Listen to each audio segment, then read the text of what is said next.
ഒരു വൈദികൻ്റെ ശവസംസ്കാര ചടങ്ങായിരുന്നു. 58 വയസ്സ് പ്രായമുണ്ട്. മരിക്കുമ്പോൾ അച്ഛൻ്റെ തൂക്കം 34 കിലോയാണ്. ഏതാണ്ട് ഒരു 11 വർഷങ്ങൾക്ക് മുമ്പ് അദ്ദേഹം വിദേശത്ത് സേവനം ചെയ്യുമ്പോൾ ഇടവകയിലെ തിരുനാൾ ദിനം കഴിഞ്ഞ് പിറ്റേ ദിവസം നോക്കിയപ്പോൾ ചെറിയൊരു അസ്വസ്ഥത.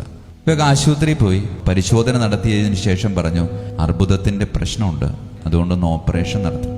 വെട്ടിപ്പൊളിച്ച് തുറന്നു നോക്കി അങ്ങനെ തന്നെ പൂട്ടിവെക്കാനേ പറ്റിയുള്ളൂ. കാരണം അത്രമാത്രം വ്യാപിച്ചിരുന്നു. കൂടെയുള്ള വൈദികനോട് ഡോക്ടർ കാര്യം പറഞ്ഞ കാര്യം ഇങ്ങനെയാണ്: ഈ വൈദികൻ 6 മാസം കഷ്ടിച്ച് ജീവിക്കത്തു. അച്ഛൻ്റെ ബോധം വന്നപ്പോൾ അച്ഛനോട് കൂടെയുള്ള അച്ഛൻ ഈ കാര്യം പറഞ്ഞപ്പോൾ അച്ഛൻ പറഞ്ഞ മറുപടി എങ്ങനെയാണ്? കൂട്ടുകാരൻ അച്ഛൻ്റെ കൈ ഇങ്ങനെ പിടിച്ചിട്ട് പറഞ്ഞു, കർത്താവ് കൊണ്ടുപോകുന്നിടം വരെ നമുക്ക് പോകാം, പരാതി കൂടാതെ. പിന്നീട് കർത്താവ് അവനെ കൊണ്ടുപോയത് 6 മാസമല്ല, 11 വർഷവും 7 മാസവും. കൂടെ ഉണ്ടായിരുന്ന വൈദികർ ഇപ്പോഴും പറയും അത്രയും കൊടുക്കണ്ടായിരുന്നു എന്ന് പറയും. കാരണം ഈ 11 വർഷവും 7 മാസവും അവൻ അനുഭവിച്ച വേദന എന്ന് പറയുന്നില്ല, സഹിക്കാൻ പറ്റത്തില്ല. ചുറ്റുപാടും ഇങ്ങനെ അതിശൈത്യമാണ്. പക്ഷേ ഇവൻ വയർത്ത് കുളിക്കുമെന്ന് പറയും. വയർത്ത് കുളിക്കുമ്പോൾ എൻ്റെ അധരങ്ങളിൽ നിന്ന് ഈശോയേ എന്നൊരു വിളി വരുമെന്ന് പറയും.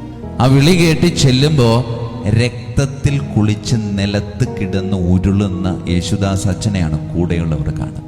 അങ്ങനെ വിളി അതിൻ്റെ തീവ്രതയിൽ ഇങ്ങനെ വിളിച്ചുകൊണ്ടിരിക്കും. കുറച്ച് കഴിയുമ്പോൾ വിളി ഇങ്ങനെ ശാന്തമാകും. പിന്നെ അതൊരു യേശുനാമ ജപമായിട്ട് മാറും. അപ്പൊ കൂടെയുള്ള വൈദികന്റെ കരം പിടിച്ചുകൊണ്ട് പറയും, വേദന തുടങ്ങിയപ്പോൾ അതെൻ്റെ വേദനയാണ്. അപ്പൊ ഞാൻ ഈശോയെ ഇങ്ങനെ ആർത്ത് വിളിച്ചു. അപ്പൊ ഈശോ വന്നിട്ട് ഈശോ അവനോട് പറയും, മോനെ, ഇത് നിന്റെ വേദന മാത്രമല്ല, ഇത് എൻ്റെയും കൂടിയാണ്. അപ്പൊ എനിക്കൊരു സമാധാനമായി. കാരണം ഈശോയ്ക്കും കൂടെ ഉത്തരവാദിത്വം ഉണ്ടല്ലോ. ശരിക്കും പറഞ്ഞ കീമോ ഒക്കെ കഴിഞ്ഞ് വന്നു കഴിഞ്ഞാൽ നടക്കാൻ പറ്റത്തില്ലെന്ന് പറയും.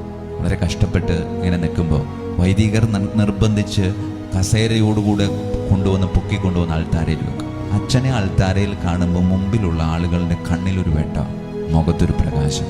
ഒരിക്കൽ അച്ഛൻ ഒരു ഞായറാഴ്ച ആമുഖത്തിൽ പറഞ്ഞൊരു കാര്യം ഇങ്ങനെയാണ്: ഇന്നലെ ശക്തമായ വേദന, മൂക്കിലൂടെയും വായിലൂടെയും ചെവിയിലൂടെ ഇങ്ങനെ ചോര പുറത്തേക്ക് കൊടുക്കുക.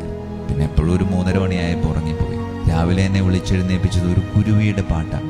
എന്നിട്ട് ജനങ്ങളോട് പറയുന്നുണ്ട്, ഇത്രമാത്രം വേദന എനിക്ക് നൽകിയിട്ട് ഒരു കുഞ്ഞു കുരുവിയെ എൻ്റെ അടുക്കിലേക്ക് വിട്ട് സന്തോഷിപ്പിക്കാൻ ദൈവം കാണിക്കുന്ന ആ ഒരു താല്പര്യം കണ്ടു. എന്നിട്ട് ജനങ്ങൾക്ക് കൊടുക്കുന്ന ഒരു സന്ദേശം എങ്ങനെയുണ്ട്: സഹനത്തിൻ്റെ പ്രദക്ഷിണം ഉണ്ടാകുമ്പോഴും സന്തോഷത്തിൻ്റെ ചില പൂത്തിരികൾ കർത്താവ് നമ്മൾക്ക് ഇങ്ങനെ കത്തിച്ചു തരും.